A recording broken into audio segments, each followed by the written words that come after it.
What's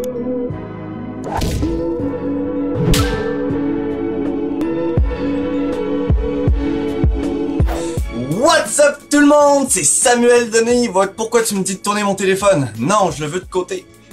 C'est Samuel Denis, votre coach en perception positive. Aujourd'hui, j'ai plein d'énergie parce que j'ai mangé du sucre. Ça fait un mois que je mange plus de sucre, donc ça fait son effet. Je vais en profiter pour faire mon sport après avec le challenge que je me suis donné avec Jenna. On fait 5 burpees par jour, jusqu'à 5. Les burpees, c'est des... on saute, on fait un push-up, et on fait un squat. Puis après ça, on fait des push-ups, des squats, puis de la planche. Et on n'en fait pas juste 5, on en fait 1, on en fait 1, 2, on en fait 1, 2, 3, 1, 2, 3, 4, 1, 2, 3, 4, 5. Et puis on continue après si jamais ça nous tente. Aujourd'hui, on va parler de loi de l'attraction. C'est un petit jeu de mots, tu sais, la loi, l'attraction, tout ça. Bon, les oies, ça parle d'amour, tu sais, les petits oies, c'est les oiseaux en forme de cœur. Quand ils sont ensemble, puis je voulais en parler parce que on s'est parlé de Jenna, l'histoire, de la loi d'attraction, tout ce qui s'est passé, tout ça, ça fait du sens, ça fait des liens, c'est cool. Donc, la loi de l'attraction, c'est avec ça que tout a commencé.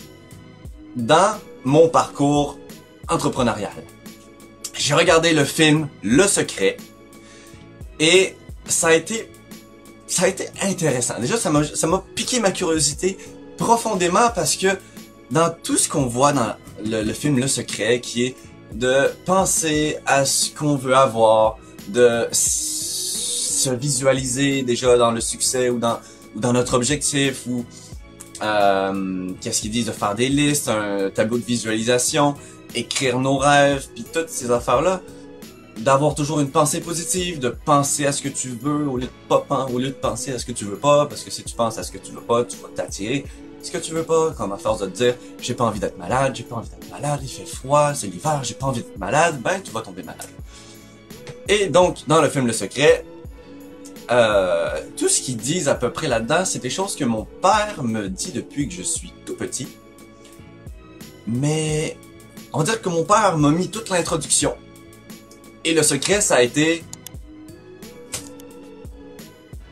la description profonde.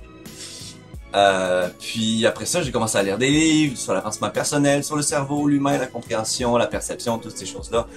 Et c'est encore une fois toutes des choses, pas toutes des choses, mais la moitié des choses, c'était des choses que j'avais déjà entendues dans ma vie. Donc là-dessus, c'est plutôt cool. Donc ça me permettait d'être plus réceptif. Mais la loi d'attraction, c'est quand même, comment dire, spirituel. C'est presque une secte, une croyance. Si on y croit, on n'y croit pas, mais quand on n'y croit pas, c'est très bizarre de voir du monde qui parle comme « Oh, l'univers, donne-moi tous mes désirs. » Et pourquoi tu m'appelles? Ah! On va se reparler plus tard. Ouais, donne-moi tous mes désirs et tout ce que je veux. Et puis là, tu parles à ton univers, ton Dieu, puis tu dis à tout le monde que c'est par les vibrations de ton cerveau, tu vas attirer des choses, puis... Tu sais, je suis très logique. Dans ma vie, j'ai toujours été ami des mathématiques uniquement quand c'était logique. Il fallait que tout ait une logique, il fallait que je comprenne les choses. Quand on me parle de l'univers puis de ces choses-là, alors que je connais rien de ça, ça fait très religion, secte, étrange, mystique. Et c'est pas logique. En tout cas, pas au début. Mais, en tout cas, avec mon parcours, avec ma vie, j'ai appris que des fois, fallait se détacher de cette logique-là. Fallait se laisser aller dans le courant, dans le vent. Se laisser emporter. Et effectivement, pour la loi de l'attraction, j'arrive quand même à trouver une logique. Mais ça bloque un peu le processus si tu essaies de toujours comprendre parce que tu es dans ta tête au lieu d'être dans tes émotions. Et dans la loi de l'attraction, ça fonctionne uniquement avec l'émotion. Et ça, ils vont pas toujours vous le dire. Mais si tu veux attirer ton succès, si tu veux attirer la femme de ta vie, si tu veux attirer de l'abondance, de la bonne nourriture, un voyage aux Philippines ou à Hawaï, tu dois non seulement y penser, mais aussi le ressentir. Et ça, c'est très important de lier les deux. Parce que si tu y penses pas, ben, tu vas pas mettre d'émotion dessus parce que tu y penses pas. Et si tu y penses mais que tu mets pas d'émotion dessus, ben là, leur théorie d'attraction devient un peu comme, comment dire, flat. Parce que comment eux, ils expliquent ça, la loi de l'attraction, c'est que notre cerveau vibre à certaines fréquences. Et ça, c'est vrai, ça a été prouvé scientifiquement. Notre cerveau a des vibrations, tu sais, le bêta, alpha, theta, c'est comment dire, des états de vibration par rapport à son activité. Donc, quand tu vas être en train de dormir profondément, tu es à un niveau de vibration très bas. Je sais plus exactement, puis quand tu es en pleine forme, tu es à comme 40 Hz ou 50 Hz. Et il y avait aussi une autre affaire par rapport aux émotions, qui c'était bas et haut. Ça, je me mélange un petit peu, mais en tout cas. Et donc, quand tu vibres à certaines émotions, tu vas t'attirer, ou tu vas, comment dire, te synchroniser avec les choses autour de toi qui vibrent à cette émotion-là. Donc, si tu vibres dans une émotion de joie, d'amour, d'abondance, ben, c'est comme si ton cerveau dégageait des ondes qui vont attirer, on pourrait dire, des événements de joie, d'amour, d'abondance, de toutes ces choses-là. Et le côté logique, parce que ça c'est le côté comme mi-scientifique, mi-spirituel, puis avec le cœur c'est pareil, quand tu ressens tes émotions, c'est de l'énergie, ça existe pour de vrai, c'est comme difficile de dire le contraire, tu ressens l'énergie des autres, en tout cas, et que l'énergie, ben forcément, quand tu ressens plein d'amour, quand tu dégages une super bonne énergie, tu vas attirer du monde qui ont une bonne énergie. Mais ça, c'est pas de la magie, c'est juste parce que les gens qui ont une mauvaise énergie ont pas envie de traîner avec des gens qui ont une bonne énergie, tout simplement. Ils ont envie de fight, ils ont envie de se battre, ils ont envie de voler, ils ont envie de...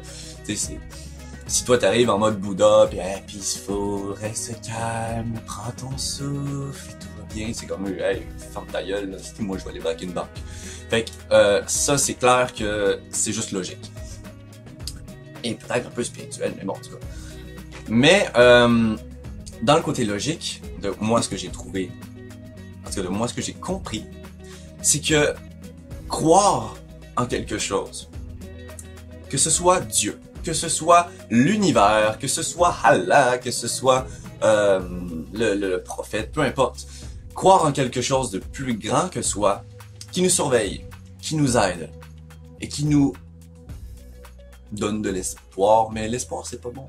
Donc, qui nous propulse, ok? C'est juste croire en quelque chose de plus grand, qui va nous aider dans notre parcours, ça ne peut que nous aider. Qu'est-ce que ça t'amène de ne pas croire en quelque chose? Ça t'amène une satisfaction peut-être de ton ego, de dire que t'es différent de tous ceux qui sont peut-être un peu fous. Mais à part ça, je sais pas. Faudrait que j'y pense. Mais il y a sûrement plein de bonnes choses à ne pas croire, mais il y a rien qui va t'aider à avancer. Parce que le fait de croire en quelque chose, imagine t'es dans un moment très difficile, t'es dans un moment où tout va mal, et c'est comme, t'es presque au bord du suicide. Mais si tu crois en rien, tu crois pas que l'univers est là pour t'aider, tu crois pas qu'il y a un Dieu ou quoi que ce soit, même que ton entourage est là pour t'aider, ben ça va être dur de s'en sortir. Parce que t'es replié sur toi-même, ton seul espoir c'est toi-même, et en ce moment, toi-même ne vaut rien. Toi-même est en dépression, et toi-même est très très très bas, très sombre, et c'est pas lui qui va t'aider. Donc le fait de croire en quelque chose de plus grand, ça te permet de dire, ok, moi, je suis en bas, moi je suis très faible, mais cette grandeur-là va m'aider et va m'amener une belle chose. Et ça, je trouve ça cool. Même avec mon côté très critique, mon côté très logique, j'en suis venu à une conclusion que oui, effectivement, croire en quelque chose, croire en l'univers, en Dieu, peu importe, ça ne peut que t'aider. Ça va t'amener Déjà, ça va te permettre de mieux agir parce que tu as l'impression d'être surveillé. Tu as l'impression que si tu fais des bonnes choses, tu vas attirer des bonnes choses. Si tu fais des mauvaises choses, tu vas attirer des mauvaises choses. Donc, tu t'en vas vers le bon. Parce que tu n'as pas envie d'avoir du mauvais, ce qui est logique. Mais en plus de ça, ben, il y a pas mal de croyances qui vont avec ça aussi. Donc, le fait de, justement, on peut aller par rapport aux chrétiens, c'est donne à ton prochain. Et puis, j'avais vu quelqu'un qui croyait, qui était très religieux, qui disait qu'à chaque fois que quelqu'un lui demande de l'argent, il doit lui donner parce que dans sa religion, c'est peut-être un ange qui va le tester. Et rien que là-dessus, ben, ok, c'est pas toujours bon parce que si tu passes ta vie à donner ton argent à ceux qui te la demandent, tu vas pas, ça va être très dur de s'en sortir, mais d'un côté, tu sais, l'intention en arrière de ça est quand même bonne. Et je suis sûr que cette personne-là arrive quand même, il doit sûrement lui arriver plein de bonnes choses. Parce que le fait de donner, le fait de toujours être dans une énergie aussi positive, va faire que les gens vont vouloir t'aider, vont vouloir te donner plein de choses et ça va être juste génial. Mais donc, là on s'éloigne un petit peu de la loi d'attraction, mais c'est quand même important parce que la loi d'attraction, c'est une croyance. C'est une croyance et comme je disais un petit peu dans les 2 dernières minutes, c'est une croyance, le fait de croire en quelque chose ne peut que t'aider parce que ça t'amène du positif, ça te permet de penser, ben ça te force un petit peu à penser positif, à croire en tes rêves.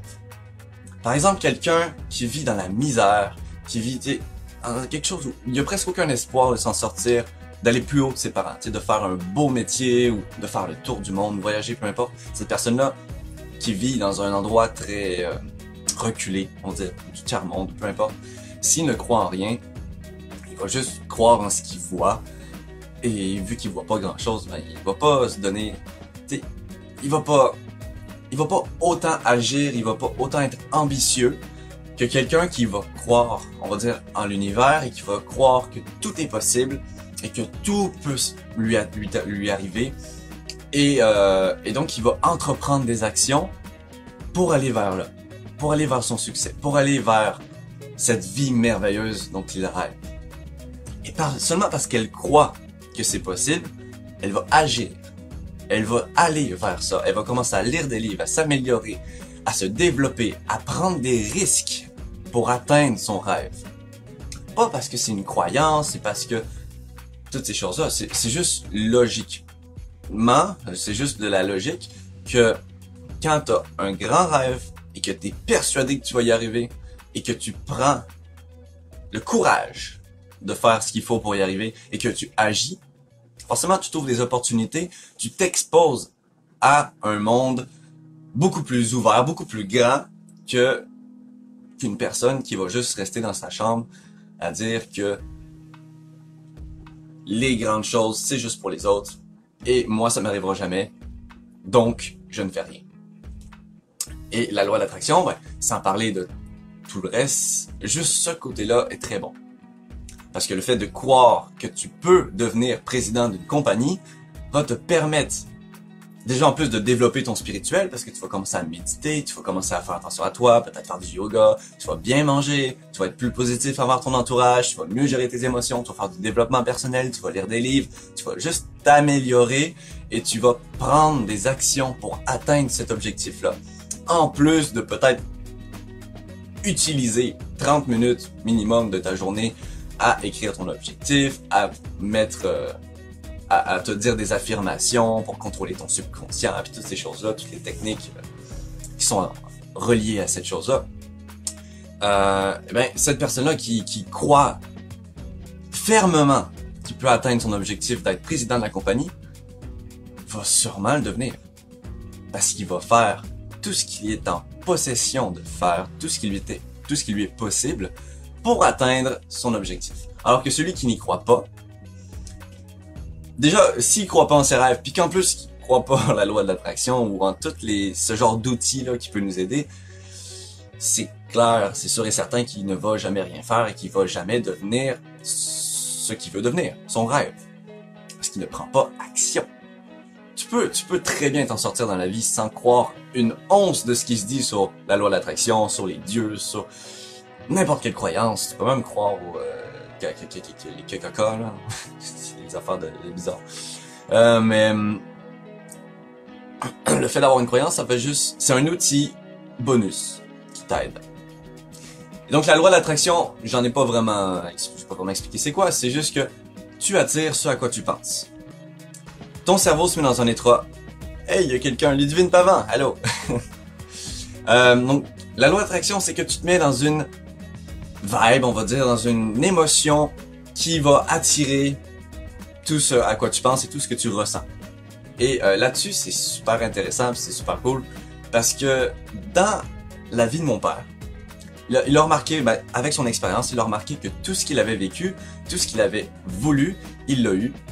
Et dans ma vie à moi aussi, j'ai remarqué que quand je pensais à quelque chose, quand je m'alignais vers cette énergie-là de réussir ou de rencontrer quelqu'un, juste simplement, c'est des choses qui arrivent.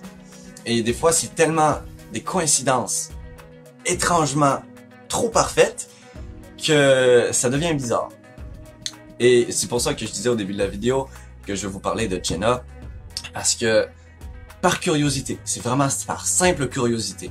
Je suis dans une formation de la conférence et il y a une fille qui parlait qu'elle était allée au comment ça s'appelle, à l'Oratoire Saint-Joseph à Montréal.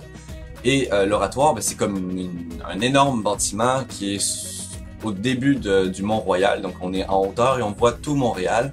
Et c'est un endroit très religieux, très comment dire, spirituel, c'est un endroit très connu et très respecté.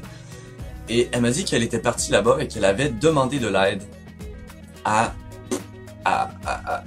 l'oratoire, à l'esprit, peu importe ce qui se passe là-dedans. Et quelques jours après, elle rencontre une personne qui va changer sa vie et qui va complètement l'aider et l'amener vers quelque chose de beaucoup plus positif dans sa vie. Et tu sais, elle nous explique son histoire, je trouvais ça quand même assez curieux, assez intéressant. Et j'ai décidé de faire la même chose. Je suis parti à l'oratoire, à moitié sceptique, j'étais curieux, j'avais envie de voir ce qui allait se passer. Donc là, je vais à l'oratoire, j'observe toutes les statues, puis le gros bâtiment, puis tous les gens qui sont là pour prier, puis c'est quand même intéressant, hein, c'est beau, c'est grand.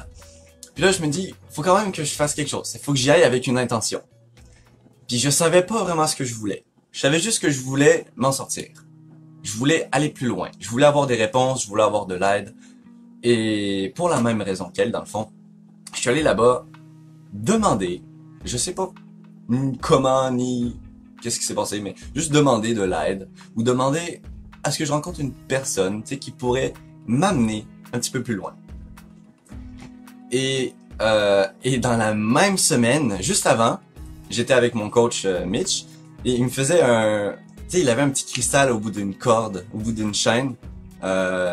Et quand tu posais une question, le cristal devait tourner dans un sens pour dire oui et dans l'autre sens pour dire non. Et on a posé plein de questions par rapport au travail, par rapport à ce qui allait se passer. Et juste par curiosité, j'ai posé une question, est-ce que je vais être en couple ce mois-ci?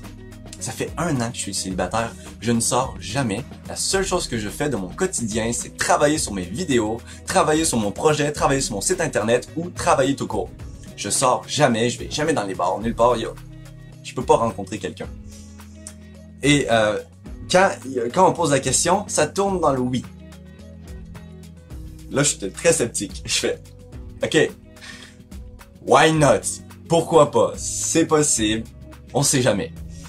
Et c'est ça, c'était 2-3 semaines après, je vais à l'oratoire, puis je demande de l'aide.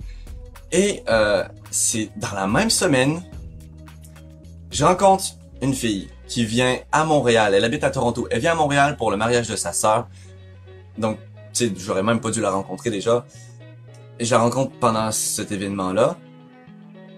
Et c'est comme... C'était étrange. En fait, c'était assez bizarre parce que je la rencontre à un endroit où j'aurais pas dû la rencontrer, à un moment où, normalement, c'est comme pas possible qu'on se rencontre. En tout cas, parce qu'on se connaissait pas, il y avait aucun lien commun, puis en tout cas, c'était bizarre. Et il se trouve que cette fille-là fait exactement les mêmes choses que moi. Elle est intéressée aux mêmes affaires que moi. Elle se lance aussi dans le coaching, dans l'aide, dans l'avancement personnel. Et elle est très, très analytique. Exactement ce dont j'avais besoin pour comprendre qu'est-ce que je dois m'améliorer, qu'est-ce que je dois faire, qu'est-ce qui est bon, pas bon. Et elle fait un peu comme du coaching, donc on s'entre-coach et on s'entraide là-dessus. Et c'est étrangement bien. Puis c'est arrivé justement après ces deux événements-là. Puis je me dis, tu sais, c'est... N'importe quel sceptique pourrait dire, ben oui, c'est du hasard, c'est arrivé de même, puis c'est tout. Mais ça, c'est juste un événement. Les 2 dernières années, le nombre d'événements comme ça qui s'est réalisé, que tu sais, que c'est exactement ce que je voulais, qui s'est réalisé. C'est quand même étrangement étrange. Et c'est pour ça que je voulais en parler aussi. Puis la loi d'attraction, je vais en parler peut-être souvent dans mes vidéos, vu que c'est quelque chose qui est quand même mondial. Tu sais, il y a des millions et des millions de gens qui en parlent, il y a des films là-dessus, il y a des livres. Toutes les grandes personnes qui ont du succès dans le monde en parlent. Ils se disent, hey, eux, c'est comme presque dans le numéro, les 10 premières choses à faire quand tu veux réussir. Il y a toujours écrire ton objectif, toujours passer à l'action, puis croire en quelque chose, méditer, bien manger, développer sa spiritualité. Parce que bon, on dit que pour avoir une vie stable, il faut des émotions, donc il faut ton spirituel stable, il faut un corps en santé. C'est le mind, spirit and body. Donc c'est le corps, le spirituel et ton esprit. Donc ton esprit, ça va être d'apprendre, ça va être de lire des livres, de développer intellectuellement. Ton corps, ça va être de faire l'exercice, ça va te coucher à la bonne heure, te lever tôt et toujours garder une certaine activité physique. Et le spirituel, c'est développer justement ton énergie intérieure, ton contrôle, la méditation et peut-être même une connexion avec une certaine croyance ou peu importe. Juste le Bouddha, le bouddhisme, je trouve ça super intéressant. C'est sans parler de la religion, leur mode de pensée au niveau de l'énergie est incroyablement bonne.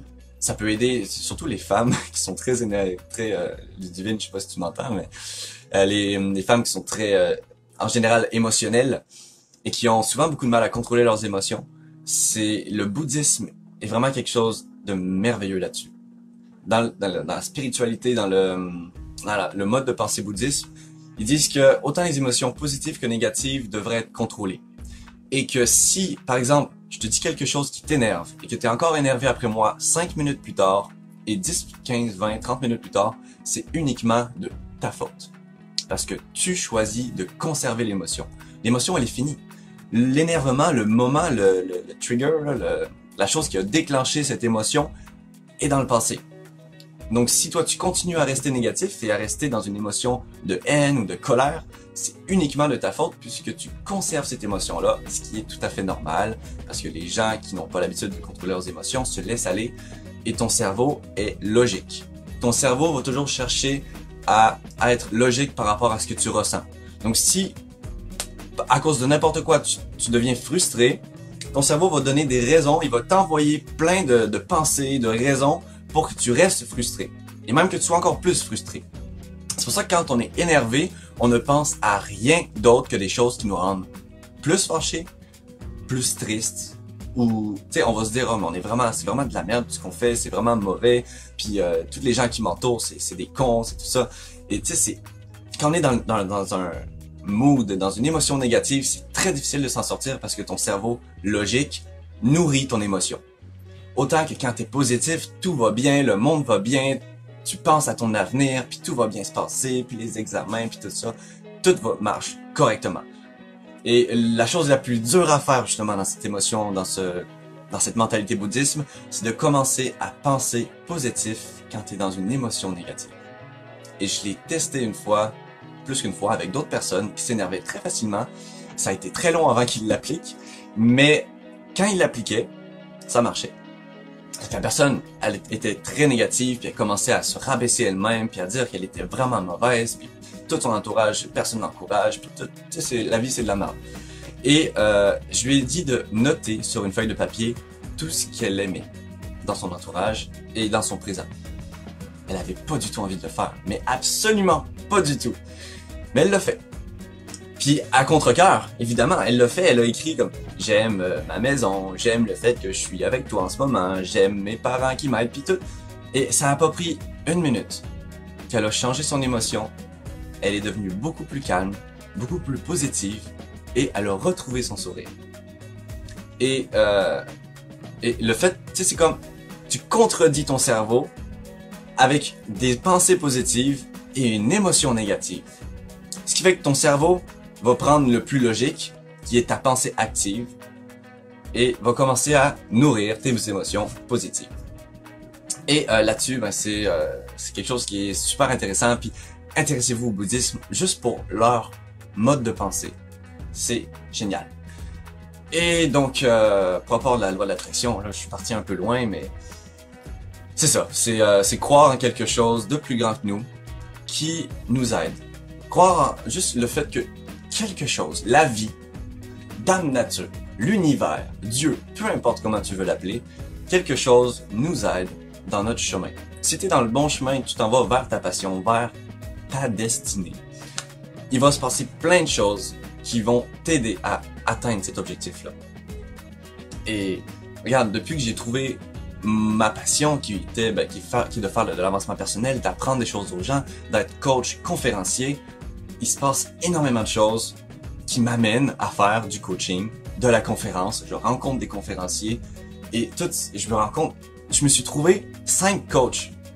5 coachs qui m'aident constamment et qui me donnent leur service presque gratuitement en comme 2-3 mois. Alors que ça fait comme 21 ans que je m'intéresse à ça, puis j'ai jamais entendu parler du métier de coach de ma vie. Et là, j'ai plein de personnes qui se présentent à moi qui me disent « J'adore ton mode de pensée, j'adore ce que tu fais, j'adore... » Tu sais, c'est très intéressant puis très surprenant qu'un jeune de 22 ans de ton âge soit aussi avancé et qu'il soit aussi motivé et qu'il vraiment comme... qui veuille se lancer là-dedans. Et rien que pour ça, il me dit « Je t'offre mes services, je veux t'aider à réussir. » Et c'est comme, j'ai presque rien demandé, puis ça me tombe du ciel de même, c'est merveilleux. Et en tout cas, donc je pense qu'on va rester là-dessus. Ça fait quand même un bon petit 20 minutes que je fais ce beau live. Et puis on va se reparler demain, parce que là, faut que je fasse un live par jour pendant 90 jours. J'avais un défi justement il y a 30 minutes. Je me disais, qu'est-ce que je vais dire? Tu sais, je commence à... C'est dur de tenir, parce que moi je suis c'est très difficile pour moi de rester engagé, de faire quelque chose et de le tenir. Pour me créer des nouvelles habitudes, là, c'est compliqué. Parce qu'il faut que je me dise, ok, il faut que je fasse une routine matinale pendant 30 jours, mais au bout de 12 jours, j'ai plus du tout envie de la faire, je pense à autre chose, je suis intéressé, il y a une mouche qui passe, puis je vais penser à plein de choses par rapport à la mouche, puis c'est mon côté artiste, ça, qui au niveau de la structure, là, c'est très difficile. Donc, faire un live par jour, ben, c'est trouver une idée de quelque chose d'intéressant à dire par jour. C'est possible, et je sais que je vais y arriver, mais ça va pas être facile. Mais bon, en tout cas, aujourd'hui, j'ai réussi jusqu'à date, là, ça fait 5 jours, je pense, que je fais des lives, puis si vous voulez regarder les autres lives d'avant, ils étaient peut-être moins bons, parce que j'étais pas gêné, mais c'est malaisant, c'est pas confortable. Mais là, aujourd'hui, j'ai plein d'énergie parce que j'ai mangé plein de sucre, donc ça marche très bien. En tout cas, on se revoit demain. C'était Samuel Denis, votre coach en perception positive. Ciao!